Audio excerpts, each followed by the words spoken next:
Oi, gente, estamos aqui de volta ao vivo no Meeting de Nutrição Esportiva e agora estou do meu lado com alguém muito especial mesmo, o Marcelo Carvalho. Obrigado. Um grande nome da nutrição esportiva. É um prazer ter você aqui com a gente. Imagina, o prazer é todo meu de poder a gente ter esse bate-papo para falar de um assunto que a gente gosta tanto, né? Que é falar justamente de nutrição esportiva. Realmente. Marcelo, e aqui você falou um pouquinho sobre estresse e a relação com composição corporal. Perfeito. Aliás, a gente assistiu sua palestra ao vivo. Foi, né? Eu tive, acho que as pessoas tiveram um pouquinho, né, desse privilégio de sentir que foi, né, o que está sendo o sétimo meeting de nutrição esportiva, no qual a gente fez essa transmissão ao vivo da palestra. Eu acho que, pensando nesse conteúdo que eu trouxe para o evento, é algo de extrema relevância em tempos atuais, né? Hoje a gente tem, nós podemos dizer que existe uma população aí que chega aos nossos consultórios extremamente estressada, né? Seja, como eu coloquei, o estresse fisiológico ou mesmo o estresse emocional. E aí, muitas vezes, a gente encontra as duas situações, o estresse fisiológico e o estresse emocional. E dentro desse quadro de estresse, existem inúmeras repercussões. Queria poder ter tempo no evento para falar de todas as repercussões que existem sobre essa relação estresse e ser humano. Mas nós focamos em composição corporal, né? E quando a gente fala de focar isso em composição corporal, nós falamos de tecido adiposo e tecido muscular. Eu acho que assim, realmente, você puxou exatamente o gancho que eu queria você abordou maravilhosamente bem. Obrigado. Toda a parte fisiológica, né? Todas as vias que são envolvidas nesse processo. E de fato é uma coisa que, além dos fundamentos e da base fisiológica, é algo que a gente encara na prática diariamente. Diariamente se senta algum paciente no nosso consultório que vive essa realidade, ou até nós mesmos, sim, né? Que vivemos viajando e se enfrentando essa situação de estresse. O que você está falando é tão verdade, e eu brinco comigo mesmo e falo que toda vez que eu dou essa aula, que eu sou convidado para falar de estresse, ou que eu tenho uma aula para falar de estresse, é um tapa na minha cara. Então, no sentido positivo, no sentido de mostrar a importância que a gente tem em controlar o ambiente, né? Então, hoje a gente tem um excesso de informações, um excesso de responsabilidades.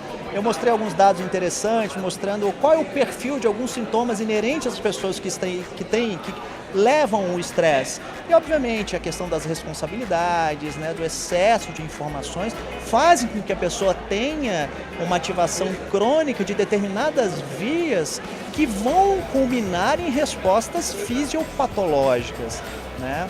E aí você tem todas as complicações de uma principal resposta fisiopatológica, comprometendo, então, os segmentos orgânicos como um todo. E aí a consequência disso é a perda da homeostase que nós falamos, né? A perda do equilíbrio do sujeito. E aí você começa então a ter as disfunções metabólicas. Então o estresse hoje, o que talvez no passado se falava que o estresse era uma frescura, né? Hoje o estresse de fato é algo que traz complicações fisiológicas robustas ao ser humano. E a gente vive num mundo estressado, porque são tantas pressões, né? Que até eu acho engraçado que hoje até se divertir é uma pressão. Tipo assim, se você tá trabalhando demais, mas você não sai, mas você não faz isso, mas você não relaxa. Até isso virou pressão. A gente vive uma realidade de estresse mesmo.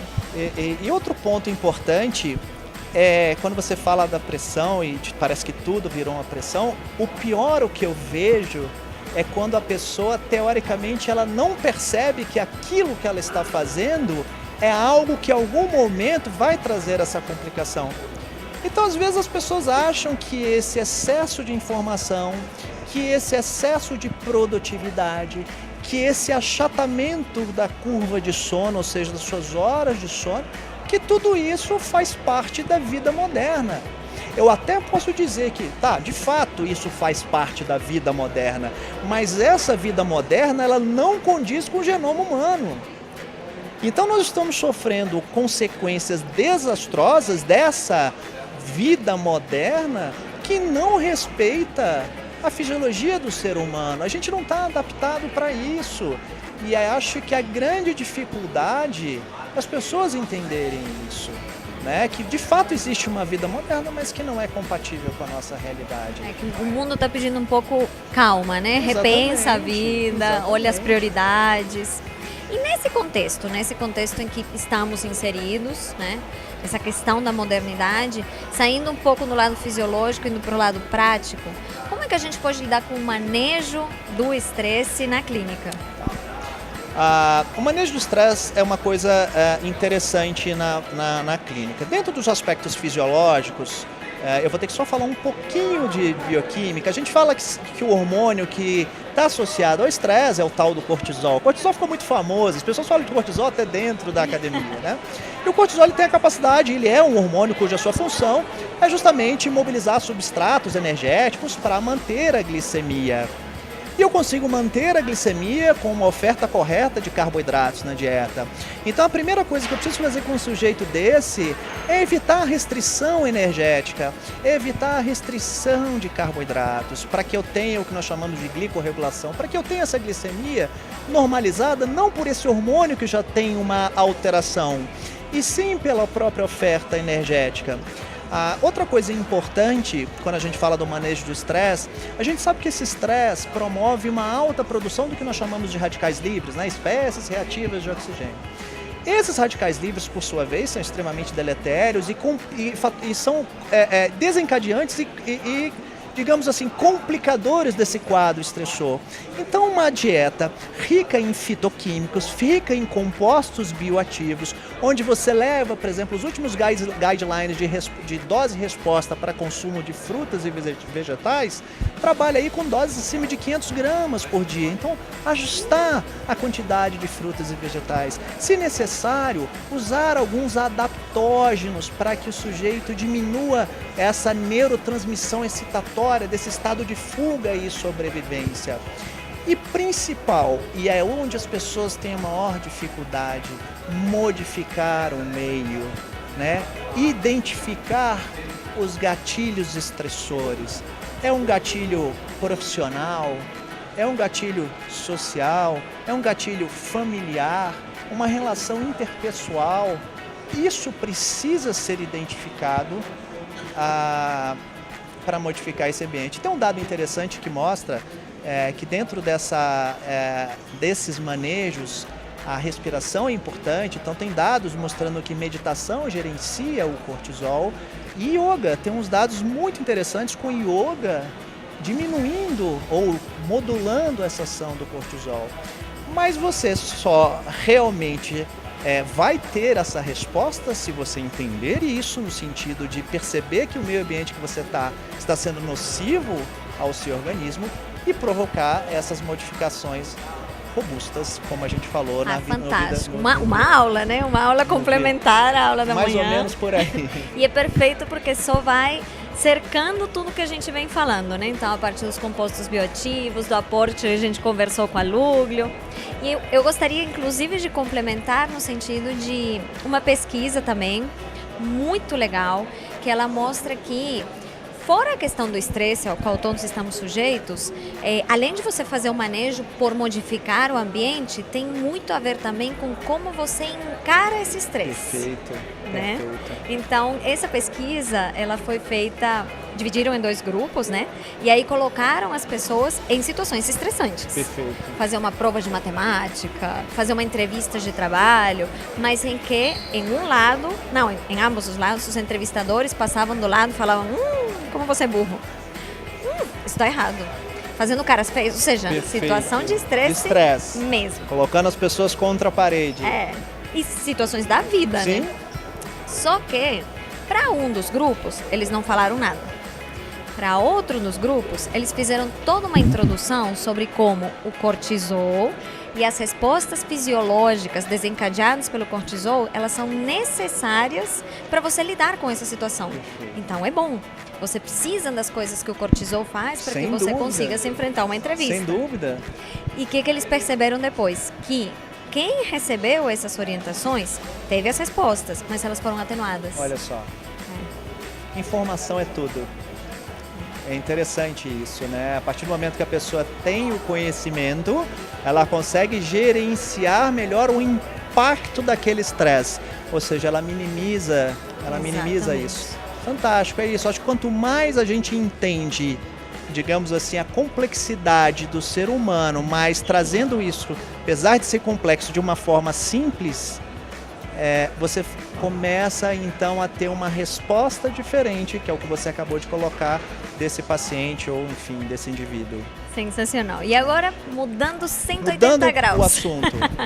Acho que estresse é um assunto fantástico, Sim. mas vamos falar de algo agradável. Vamos lá, né? Vamos falar de outras coisas. Você é o coordenador do projeto do Corinthians. Perfeito. Que é um projeto lindo, é um projeto inspirador. Inspirador. Esse cortisol que a gente libera aí é fantástico. Esse gera adaptações positivas. Né? Conta um pouquinho pra gente. Esse projeto, ele surgiu há 14 meses. Foi um projeto voluntário, onde a gente viu uma possibilidade por meio de um contato, no qual o time feminino do Corinthians, que é um grande clube, tinha uma necessidade de ter um acompanhamento nutricional. Nós tentamos entrar em contato com a nutricionista, quando a pessoa, olha, o clube não tem nutricionista. Opa, o clube não tem nutricionista, tem então 24 atletas, mulheres, que jogam num time de ponta e que não tinham um aporte, um acompanhamento nutricional. E aí nós montamos um projeto. E aí é um projeto que eu falo que foi voluntário / não remunerado, né?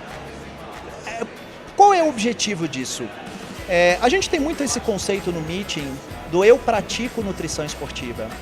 E aí eu vou só contar uma história breve para chegar novamente no projeto. O meeting está na sua 7ª unidade e o primeiro ano dele foi no Hotel Matsubara, aqui em São Paulo. Um evento que foi super pequeno, mas desde o início o evento tinha como essência mostrar que a nutrição esportiva ela participa em diversos segmentos esportivos. Se a gente pensar nisso há 7, 8 anos atrás, quando falava de nutrição esportiva, era muito só a história do bodybuilder, né, da composição corporal, da gordura, da definição muscular, da hipertrofia. E, de fato, isso foi importante para a nutrição esportiva e tem o seu valor até hoje. Mas se fechou muito tempo em cima desse raciocínio. E aí o meeting vem desde sempre batendo na tecla, olha, a nutrição esportiva tem que ser aplicada em diversas modalidades.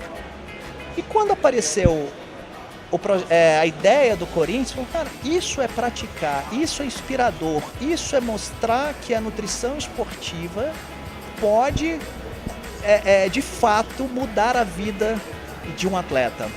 Então foi um projeto conduzido com 24 atletas, onde nós montamos um time de nutricionistas e aí nós fizemos uma seleção, nós recebemos mais de 40 currículos. E o que eu fiquei muito feliz, porque desde o início eles sabiam que o trabalho era voluntário e mesmo assim nós recebemos esses 50 currículos.